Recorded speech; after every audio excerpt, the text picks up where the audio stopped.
All right. So thank you so much for that very enlightening presentation. I think that the whole dental aspect of like holistic health is definitely often overlooked. So we're going to begin our Q&A session. We don't take questions out of chat. So for the audience, if you'd like to ask a question, what you're going to need to do is you're going to need to raise your hand. If you don't know how to do this, you're going to go to the bottom of Zoom, second from the right. You're going to see a reactions button, and you're going to click on that and then click on the raise hand function in the pop-up menu. When we take your questions, we'll take them in the order. You can ask, we're going to open this up and allow you to, ask, a number of follow-up questions if you'd like. And then, but we do want to make sure that everybody gets a turn. So here we go. We have our first question from David Ross. David, please state where you're from and ask your question. Hi, can you hear me? Yep. Yes. Yes, so I'm David from Framingham, Massachusetts. So first of all, thank you for the great presentation, very enlightening. I would like to know if you're familiar with holistic dentists in Boston area. So this is my first question. And my second question is, you mentioned about ceramic dental implant as your recommendation for root canal issue. So most of the implant done from titanium are and some of them from zirconia. I would like to understand what are your thoughts about the material of the implant. Thank you so much. Yeah, so your first question, this may be a common question, so I'm going to give an answer that everybody gets an answer on this one for. Where do I find a dentist like this in my area? There are a couple of online directories that you can actually look at. Now, I will give a little bit of a caveat because not every dentist on those directories are going to be the exact same, trained the same way. So I now have my own directory. I've just started and I'm training doctors so that I can say, yes, they are going to talk about everything that I just told you about. So you can go there. There's always a directory on Living Well with Dr. Michelle. So go there. But the two big ones, there's not going to be very many doctors on there because we're just building right now. But the two big ones are IAOMT, and hopefully we can put this somewhere in show notes, but IAOMT.org and then IABDM. So again, IAOMT.org and IABDM.org. Okay, let me make sure I get that correct. And so it's IMOMT.org and IAOMT. So IAOMT. Sorry about that. IAOMT.org and IABDM.org. All right. So I just sent that to everyone in the chat. So that's now. It's not quite right though. It says IA. Oh yeah, that's correct now. Yes, perfect. Yep. Okay. IABDM. Right. Perfect. Yep. Yeah. Those are two directories that you can go to. Again, like I said, there's a little bit of a caveat. I don't know exactly how they're trained, but at least those dentists are more trained and at least thinking about these things. And then you can ask questions. If you go on my website, it's called Total Care Dental. I have a question list that you can ask dentists to assess, are they somebody that knows what you need to know, what you need to have them know. So you can get those questions off of there and you can start doing some interviews. So that's the first question. Hopefully that answers a lot of questions people have about where do I find somebody. Yes, totalcaredental.com. Thank you. It's not .org, .com. Yes. Oh, I'm sorry. .com. Wait. Yep. Totalcaredental.com. Perfect. Oh, that one. Okay. Yeah. The others are .org. All right, perfect. Thank you. Yep. All right. So this is coming from a different David. David, please state where we got to finish the end of his question though about implants. I'm sure that's going to be something that somebody else is going to be asking. So let's finish up with dental implants. Yes, there are two types that are typically used. There are titanium, which are metal, and there are zirconia, which are ceramic. So if you're talking about zirconia, you are talking about ceramic. I just call it ceramic because people understand what that means a little bit more. The difference is that titanium is metallic and it's going to conduct electricity. Zirconia actually sits right next to titanium on the periodic table. So it's very, very strong, but it's an oxide. We use a zirconia oxide, which means it is not conductive. Now, remember, we go back to those meridian, those energy channels. If we put a piece of metal in the middle of one of those energy channels, it's going to change the conductivity of every organ system on that system. Now, the other issue with titanium is really interesting. This research is coming out of the orthopedic world because they put a heck of a lot more knees and hips and shoulders, metal, metal parts and pieces than we even do in dentistry. What they're finding is that in today's world, we are surrounded by frequencies. We call these Wi-Fi, we call these cellular frequencies. It's all it is a frequency, which is a wave of energy that's passing through the air, in essence.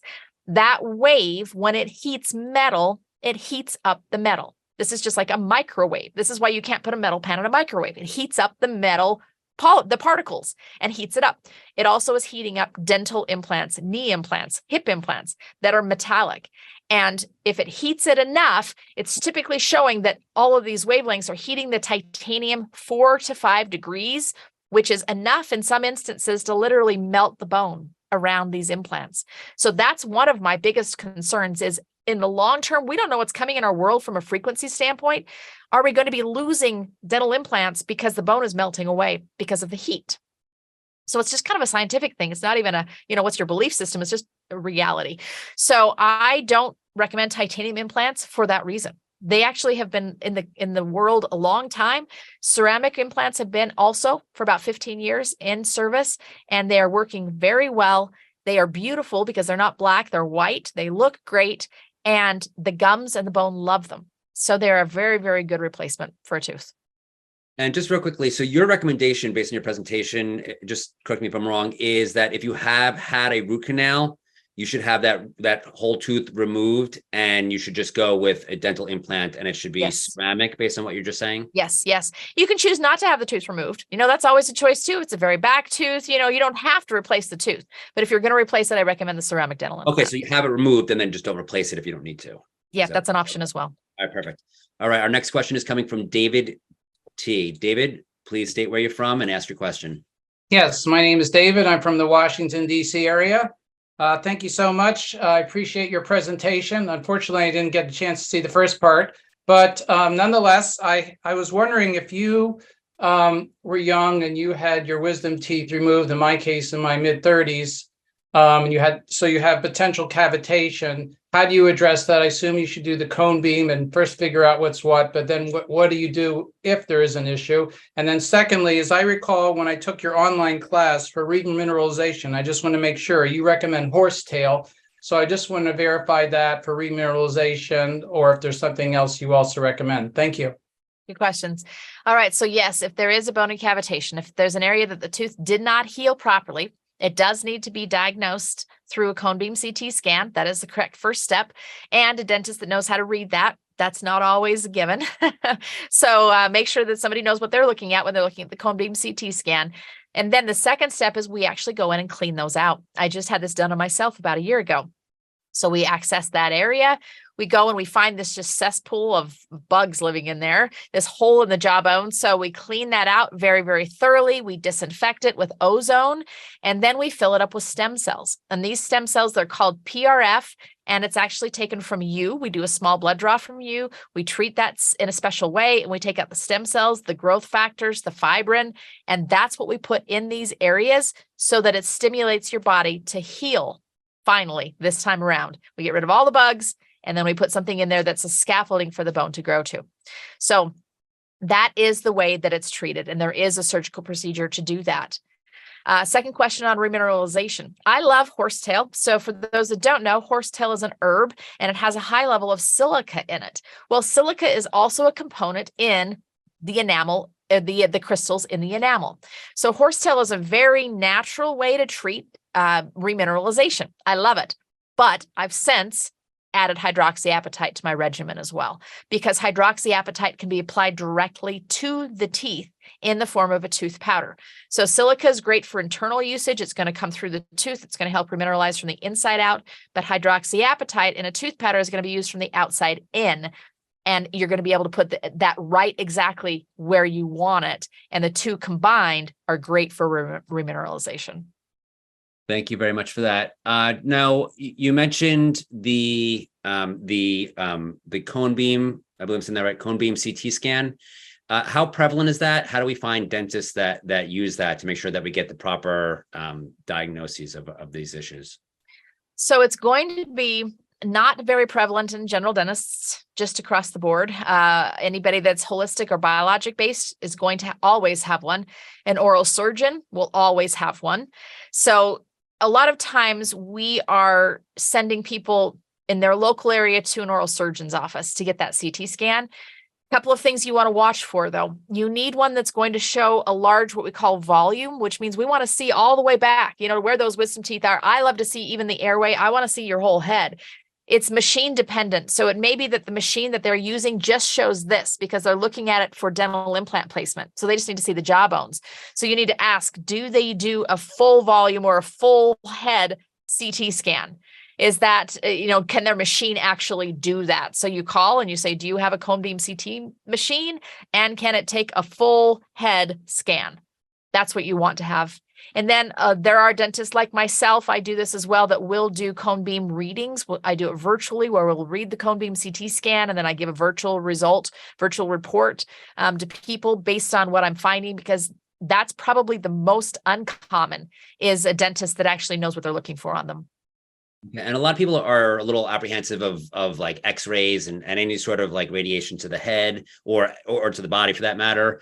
How dangerous are these CT scans? Yeah, great question. And when you say CT scan, you think of the one at the hospital, and you think, oh my gosh, I'm going to be like glowing in the dark when I'm walking out of there. It's totally different. It's very isolated to just this area that we want. It's all digital, which is low dose. So it's low dose radiation. And then we do a couple of things in our office that counteract it. Anyone can do this at home.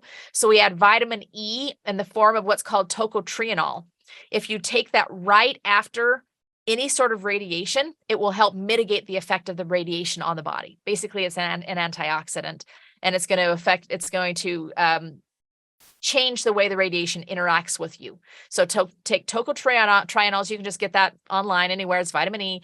And as soon as you get any sort of a dental x-ray, and that will help mitigate that radiation effect. But this is about like being outside for an hour outside as far as radiation amount. So it's very, very small. We use low dose digital, as little as we possibly can. There's so much diagnostic value in the scan that it is worth it. But we try to mitigate the radiation dosage as much as possible and give you things to give your body help after as much as possible. But it's a trade-off that I'm okay taking because of the things that I find.